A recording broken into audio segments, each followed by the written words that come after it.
42% BC రిజర్వేషన్లను చట్ట ప్రకారం అమలు చేయాలని డిమాండ్ చేస్తూ బీసీ సంక్షేమ సంఘం జాతీయ అధ్యక్షుడు ఎంపీ ఆర్ కృష్ణయ్య దీక్షకు సిద్ధమయ్యారు. ఇందిరా పార్క్ వద్ద నేడు సత్యాగ్రహ దీక్ష చేపట్టనున్నారు.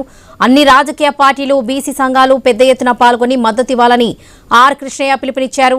స్థానిక సంస్థల్లో బీసీ రిజర్వేషన్లు పార్టీ పరంగా వద్దని చట్టపరంగా ఇవ్వాలని ఆర్ కృష్ణయ్య డిమాండ్ చేస్తున్నారు.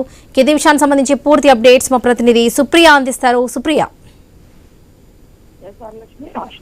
రాష్ట్రంలో బీసీలకు 42% రిజర్వేషన్లతో స్థానిక సంస్థల ఎన్నికలు నిర్వహించాలనే డిమాండ్ తో ఈ రోజు ఇందిరా పార్క్ ధర్నా చౌక్ లో సత్యాగ్రహ దీక్ష చేపట్టినట్లు కూడా జాతీయ బీసీ సంక్షేమ సంఘం అధ్యక్షుడు ఆర్ కృష్ణయ్య తెలిపారు. అయితే ఈ రోజు బషీర్బాగ్ దేశోధారక భవన్ లో విలేకరుల సమావేశంలో ఆయన ఆల్రెడీ మొన్న సమావేశంలో మాట్లాడుతూ ఈ రోజు బీసీలకి సంబంధించిన సత్యాగ్రహ దీక్ష గురించి సంస్థలో రిజర్వేషన్ల అమలు కోసం రాష్ట్ర ప్రభుత్వం వద్ద అనేక ప్రయత్నాలు ఉన్నప్పటికీ వాటిని వదిలేసి కేంద్ర ప్రభుత్వంపై నెట్టేసి తప్పించుకునే ప్రయత్నం చేస్తుందని దాన్ని ఉద్దేశించి ఆయన ఈ రోజు సత్యాగ్రహ దీక్ష చేపట్టినట్టు కూడా చెప్పారు. రాష్ట్ర ప్రభుత్వాలకు రాజ్యాంగం కల్పించిన ఆర్టికల్ 246 D6 ప్రకారం జీవో జారీ చేసి ఎన్నికలకు వెళ్లే అవకాశం ఉందంటున్నారు. బీసీ బిల్లుల అమలు కోసము సుప్రీంకోర్టులో మనమస్ పిటిషన్ వేయడం ద్వారా రిజర్వేషన్లకు మార్గము సులువుంటుందని చెప్పి ఆయన అయితే అంటున్నారు. రిజర్వేషన్లు లేకుండా ఎన్నికలకు వెళ్తే బీసీల తిరుగుబాటు తప్పదని కూడా ఆయన హెచ్చరిస్తున్నారు. ఈ రోజు 10 గంటలకి ధర్నా చౌక్ దగ్గర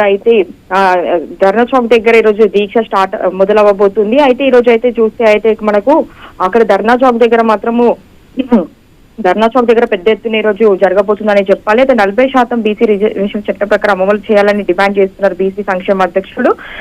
అయితే దీక్షకి మాత్రం సిద్ధమయ్యారు. ఇందిరా పార్క్ వద్ద ఈ దీక్షని అన్ని పార్టీల వాళ్ళు వచ్చి బీసీకి సంబంధించి అన్ని పార్టీల వాళ్ళు వచ్చి చేయాలని చెప్తున్నారు. అయితే దాని రాజకీయ పార్టీలు బీసీ సంఘాలు పెద్ద ఎత్తున పాల్గొనాలని కూడా ఆయన మద్దతు ఇచ్చారు. స్థానిక సంస్థలో బీసీ రిజర్వేషన్ పార్టీ పరంగా వద్దని చట్టపరంగా ఇవ్వాలని అయితే ఆర్ కృష్ణయ్య డిమాండ్ చేస్తూ ఉన్నారు. Varalakshmi. Right Supriya, thank you.